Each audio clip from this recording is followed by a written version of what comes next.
Hello and welcome. My name is Kirk Schmidt. I'm a senior consultant on Alliant Energy's regulatory team. I'll be presenting the December 2025 Energy Cost Outlook webinar. This webinar will be focused on our industrial and large customer energy costs. In an ongoing effort to provide information that's important to you, our customers, we are pleased to share this pre-recorded annual Energy Cost Outlook update, providing you the flexibility to watch when it's most convenient for you and your schedule. Our next Energy Cost Outlook webinar is planned for December of 2026. Please email questions to energycostoutlook@alliantenergy.com by January 16th. We'll add the questions and answers to the Iowa rates page at a later date. Here's a look at our agenda. We will spend a few minutes today providing an update on our electric blueprint in Iowa. Then we will focus on some of the key outcomes from the electric and natural gas rate review, which took effect a little more than a year ago in October of 2024. One primary outcome is that we are in the midst of a 5-year base rate freeze on electric. Then we will review the forecast for 2026 gas and electric costs and end with resources available to you, our customers.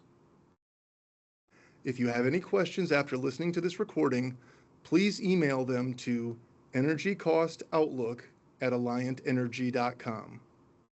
We will collect all questions and then post the questions and answers at a later date. You may also reach out to your key account manager or the Business Resource Center with any questions. Let's get started with an update on our plans for meeting our customers' future energy needs. As part of the IUC's order in our last advanced rate-making proceeding, Alliant Energy agreed to conduct additional resource planning in the form of a resource evaluation study. This study was completed and filed in February of 2025. We are acting on the results of the study, working on new resources for powering beyond today's energy needs. This includes adding about 400 megawatts of new battery storage across multiple locations in Iowa, over 700 megawatts of new natural gas combustion turbine generation in Marshalltown, and close to 100 megawatts of reciprocal internal combustion, or RICE, in Cedar Rapids. We are also awaiting rulings from the IUC on our applications to construct up to 1,000 megawatts of new wind generation and up to 100 megawatts of RICE in Burlington. Collectively, these plans align with our all-of-the-above strategy for meeting our customers' energy needs. Here is a reminder of a few of the key changes and customer benefits that came from the rate review that took effect in October of 2024. For our large general service customers, we shortened the on-peak time period. It's now from 2 p.m. to 7 p.m. Monday through Friday. Additionally, on-peak hours for energy now occur during the summer period only. All winter energy is billed at the lower off-peak rate. Reducing your usage during the shortened summer on-peak hours will help you manage your monthly bill. Another change for our large general service customers is shortening the summer period. It's now June 1st through August 31st. Previously, it was May 15th to September 15th. For both LGS and high load factor customers, demand is now determined by the highest hourly demand during on-peak hours. The demand ratchet and minimum demand requirement of 50 kW are no longer used. Previously, your demand charge declined as your usage increased. Now bills include only one rate that only changes during the summer and winter periods, making it easier to follow how your energy use impacts your bill. Additionally, we are in the midst of a 5-year base rate freeze for electric, which ensures stable base rates for all customers. Now we will transition to large general service gas costs. Keep in mind, the information here is based on averages, and actual usage can vary significantly from one customer to another. I also want to take the opportunity to remind everyone This is average cost over the course of a full year, and individual months will vary. Overall, we are forecasting a modest cost increase in 2026 when compared to 2025. It is important to mention that gas prices can be volatile and significantly impacted by outside factors such as extreme weather. Now let's shift to electric costs. As a refresher, here's a list of each of the individual items on a customer's electric bill. If you'd like to take a closer look later, these details are available at alliantenergy.com/Iowa rates. The first two items, the basic service charge and usage costs, are items adjusted only via a rate review filed with the Iowa Utilities Commission.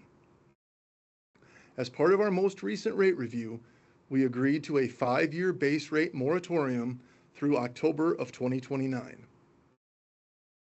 The next several items on the list, starting with energy adjustment clause and continuing through the demand response cost recovery, are riders and adjust based on the costs and benefits that each rider covers. The rate case expense rider is in place to recover costs incurred for the 2023 rate review. The tax benefit rider was a result of the last rate review and resulted in application of a credit to customers' bills for a year ending on October 1st, 2025. Finally, the local option tax or franchise fee is under the control of the city government for each individual city. Communities with a local option sales tax are at 1%. Communities with a franchise fee charge between 1 and 5% as allowed by state law. These fees are collected by Alliant Energy and returned to the local government agency or agencies that have put them in place. It's helpful to understand how each of the line items on the previous slide impact your overall bill. So these pie charts will break that down for you. Each customer class is different, so there is a separate pie chart for each class.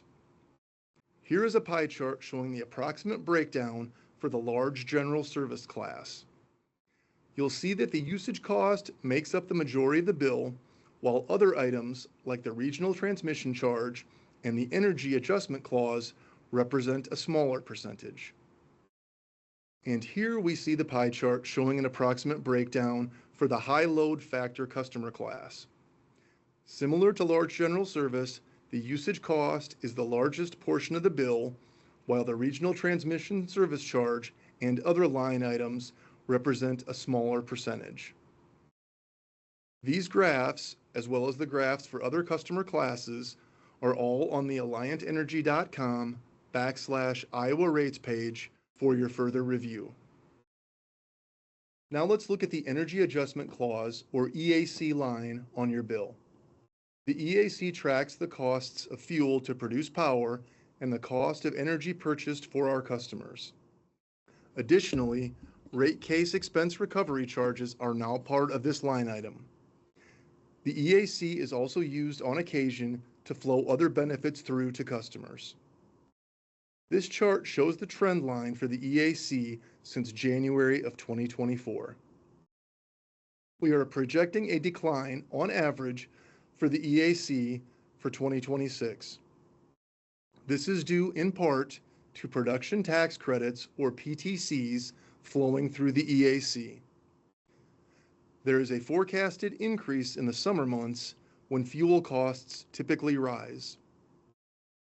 To summarize the 2026 changes for electric customers, the Energy Adjustment Clause is forecasted to decrease on average in 2026 as compared to 2025, while the Regional Transmission Service Charge, or RTS, is expected to increase. The credit provided by the tax benefit rider concluded on October 1st, 2025. Based on the changes in the 2026 forecast, let's look at the large general service electric costs. First, it is important to note that we've assumed a customer's usage is the same each year. This doesn't happen often, but using that assumption allows us to show a better comparison of cost year to year. This graph uses actuals for 2024 and 2025 and offers a forecast for 2026. Also, the graph represents monthly averages, and the actual usage varies significantly from one business to another. The electric cost trend reflects an increase in the forecast for 2026 overall. As we look at high load factor electric costs, I want to again note that the graph represents monthly averages and actual usage varies significantly from one business customer to another.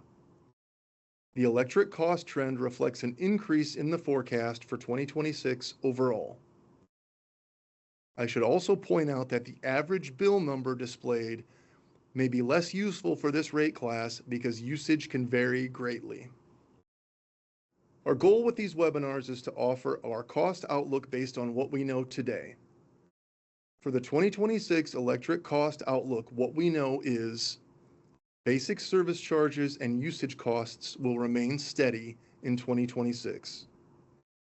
For the energy adjustment clause, the EAC bill factor on average is forecasted to be lower in 2026, as mentioned previously. The regional transmission service charge is expected to increase in 2026. Our energy efficiency cost recovery and demand response cost recovery inputs are expected to remain steady. The tax benefit rider was a result of the last rate review and resulted in the application of a credit to customers' bills for a year. This ended on October 1st, 2025. As noted earlier, a factor that is driven at your local level is the franchise fee, which, if implemented or adjusted, could change overall costs at the community level. As a reminder, Energy Analytics is a valuable tool available through My Account. Once you are in My Account, click on Usage and then Energy Analytics. Our automated metering technology powers this system with significant amounts of data. You'll want to take the 5 minutes necessary to build the facility profile in Energy Analytics. If you do, it unlocks an extremely powerful feature of the system, providing customized energy efficiency and electrification recommendations specific to your own facility. It will even highlight potential savings in energy and dollars to help you prioritize your capital spend. The system offers bill cost and energy usage comparisons, and within days, your usage data is available to you. On the Solutions page, you can learn about the range of energy saving solutions available, the potential savings from implementing those changes, and the next steps to get started. It will even highlight potential savings in energy and dollars to help you prioritize your capital spend. The system offers bill cost and energy usage comparisons. Here are some energy efficiency opportunities that can help you reduce your energy consumption in order to better manage your costs. Listed here are some of the programs available through Alliant Energy. Please note that some of these programs have restrictions or require pre-approval, so be sure to contact your key account manager or the Business Resource Center prior to the start of any project. We will be happy to discuss the programs in greater detail and get you started. I'd like to encourage you to email your questions to us by January 16th. We will post the questions and answers to our website after that date. Also shown are other ways to reach out to Alliant Energy with questions. I'd like to thank you for your time and look forward to your participation in future webinars. This concludes the webinar. Thank you.